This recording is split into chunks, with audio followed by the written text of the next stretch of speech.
Milsimer debout. Après un premier tuto bien dense, où on avait fait notre propre screenshot pour construire notre image, qu'on avait ensuite géoréférencé dans QGIS, on avait chargé ça dans AlpineQuest, et Zoo, on avait l'IGN dans AlpineQuest. Aujourd'hui, on va faire exactement la même chose, mais alors en beaucoup plus simple. En effet, l'IGN, depuis quelques temps, alors je ne saurais pas dire combien de temps, met à disposition son fond de carte 25 millième directement en carte à la demande, comme Google Satellite et autres. Du coup, on se crée un compte, on chope une clé, on met ça dans notre fichier, on load, c'est terminé. Jingle.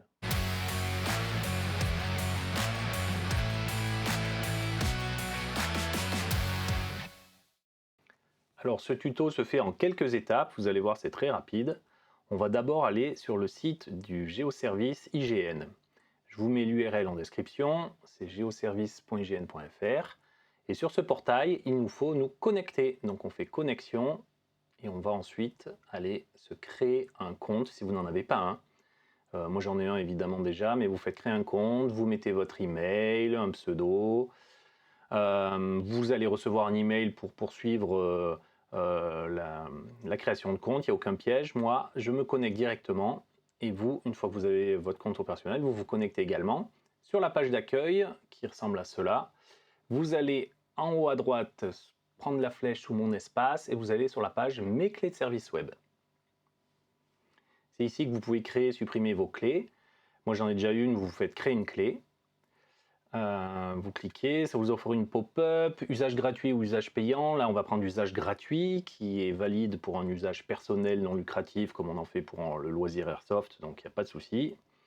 Vous pouvez valider, moi j'annule et je copie-colle la clé que j'ai déjà, évidemment. Donc je la sélectionne, CTRL-C, j'essaie de voir s'il y a une icône, non. Allez, je vais faire CTRL-C. J'ai ma clé, qu'est-ce que je fais de cette clé? Je vais aller dans un fichier texte dont je vous donne le lien, il est à télécharger. Il se trouve également sur le Discord d'Airsoft Milsim, dont je vous donne le lien. C'est un simple fichier texte qui contient toute la configuration pour utiliser notre carte à la demande IGN. Il va falloir mettre notre clé là-dedans et c'est tout. Donc il y a toute la conf pour le protocole WMTS, c'est le Web Map Tile Service, c'est-à-dire ça permet de charger les bouts de carte, les tuiles, à la demande en fonction des coordonnées du centre de ce que l'on voit avec le zoom. Donc là, je vais chercher le XXX, votre clé XXX, qu'il faut remplacer par la clé votre clé personnelle. Donc faites attention, il y a des chevrons, il ne faut pas les effacer, il faut bien remplacer que les XXX. Hop là, je colle ma clé, je sauve mon fichier et c'est terminé, ma carte est prête. Prochaine étape, c'est bien mettre ça sur le téléphone et puis l'importer. Alors pour importer, c'est facile, je vais aller ouvrir un navigateur. Sur mon bureau, je récupère ma carte et je mets ça sur mon téléphone. Moi, je l'ai connecté via câble USB.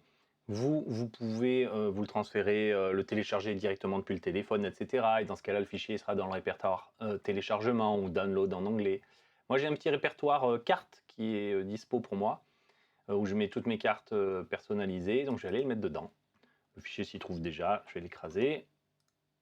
Voilà, donc à côté de mes cartes d'images référencées comme je faisais dans le premier tutoriel, ici j'ai un fichier AQX qui contient ma clé prêt à être utilisée. Le fichier est dans le téléphone, c'est fini, je vais pouvoir lancer le téléphone et importer ma carte dans IGN directement. Me voici sur le téléphone, je lance AlpineQuest. Donc nous voici dans AlpineQuest. Maintenant, on voudrait avoir en carte disponible, on va télécharger notre fichier carte AQX. Donc carte disponible. Au début, j'ai carte à la demande, j'ai toutes les cartes installées par défaut sur l'application. On peut en ajouter quelques-unes, des communautaires, il y en a plein, mais qui ne sont pas excellentes. Moi, je vais aller sur le menu options, carte embarquée. Vous voyez, il y a carte sur demande et cartes installées. Carte embarquée, moi, il y a le stockage interne. Vous pouvez aller voir les cartes embarquées dans un certain répertoire et aussi mes téléchargements. Si vous l'avez téléchargé, vous l'avez envoyé par mail, vous l'avez récupéré de Discord ou je ne sais pas quoi, vous pouvez aller là. Moi, je vais prendre stockage interne, comme ça j'ai accès à tous les répertoires de mon téléphone. Et on sait que c'est dans le répertoire carte que j'ai mis mon fichier AQX. Là, j'ai mes fichiers images référencées à l'ancienne et j'ai mon fichier AQX de ce tutoriel. Je le choisis, hop, ça l'importe. Et regardez maintenant dans carte sur demande, avec les cartes à la demande préinstallées de la machine, j'ai France IGN au 25 millième, IGN Scan au 25 millième. Je vais prendre lui et hop, j'ai ma carte qui s'affiche maintenant en mode à la demande. Donc c'est en fonction du zoom et des coordonnées que ça va télécharger à la demande les tuiles. Voilà, d'accord. Donc maintenant je dispose bien du fond IGN sans effort. Alors ça contient que la France évidemment. Maintenant on va chercher à mettre en cache le fond de carte pour préparer une OP, pour pouvoir consulter sa carte même lorsque le téléphone n'a pas de data, n'est pas connecté à Internet. Donc on va se mettre dans un secteur, par exemple ici, on va dire qu'on veut mettre en cache toute cette zone-là. Pour cela, menu carte, stocker une zone complète, et je vais pouvoir définir sur la carte une zone plus ou moins grosse qui me permet de sélectionner vraiment précisément la zone que je veux. Alors en général, on prend pas mal de marge, hein. Là je vais faire une toute petite zone parce que ça ne sert à rien de vous patienter trop longtemps à télécharger des images. On voit en bas les options. Donc là, j'avais que le calque IGN, donc j'ai qu'un seul calque. On peut cocher, décocher. Si j'avais eu plusieurs calques, il me les proposerait tous. Et j'ai un niveau de zoom. Ça, c'est le niveau de zoom que je veux stocker sur carte. Moi, je vais prendre le niveau maximal, mais on voit que si je pouvais me contenter de ce niveau-là de zoom, j'aurais que 148 images et 2 mégas 78. Moi, je vais aller à 490 pour 9 mégas. En général, vous voulez le niveau maximal pour avoir le maximum de détails. Mais vous pouvez ajuster avec cette option et en tout cas vous voyez la taille que ça va vous prendre sur le téléphone. Donc là je vais lancer le téléchargement, stockage en cours, donc là j'ai pris une petite zone donc il n'y en a pas pour long. Donc faites ça à la maison tranquillement avec du Wi-Fi pour que ça aille vite, etc. Avant d'aller en OP, votre prépa, c'est stocker l'emprise de la zone de l'OP. Et voilà, c'est terminé. Je peux fermer mon petit menu de stockage.